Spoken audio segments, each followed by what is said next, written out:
malabo ka pala sa malapit na. Pang matanda yun. Pang nanay yun. Ilang hours po screen time nila sa isang araw magagamit? Naku, nakaka 27 hours yata, Dok. Kaya nagiging dragon ako ng bonggang-bongga. Oh, ano, Gwen? Gusto nyo ba maduling kayo o kayo mabanlang? Nangyayari yun, pag magdamag tayo ng gadgets, biglang pumapasok o lumalabas yung mata. Gusto nyo ba yung ganon? Ayaw. Mabawasan ha? Tingin ka muna natin, lapit. Okay, very good. Nakabasa na ng numbers, ate. Sige, anong number ito?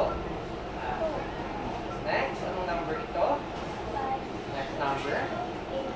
This one? This one? Kasunod? Next? Yung ganito pang ito number, nakabasa ate? Luminaw ba ngayon ate or lumabo?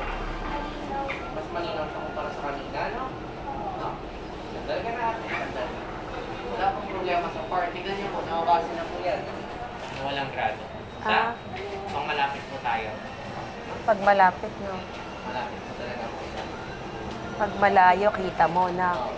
Kapag kalaro sa labas, hindi kailangan suotin yung eyeglasses. Pakinig ka, Gwen, ha? Kapag nasa school, pwede suotin yung eyeglasses. The whole, Yes, ano po, right. day. Blackboard pwede. Pero kapag maglalaro lang, hindi na kailangan. Ang importante po yan, kapag nababalis sa malapit, suot niya yung salamin niya. Pakinggan mo si Doc na ka. 3 seconds lang memory ko. Oh.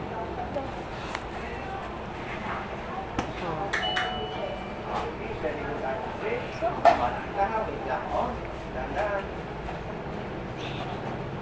Pinakinggan mo, naintindihan mo, na-absorb mo yung sinabi ni Doc. Gusto mo bang madumi? Ay, sorry po. Ayaw mo, diba? Gusto mo makita? Ano pa rin chocolate? Opo.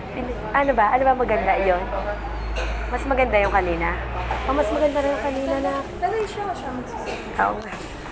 Ginaya mo pa ako pang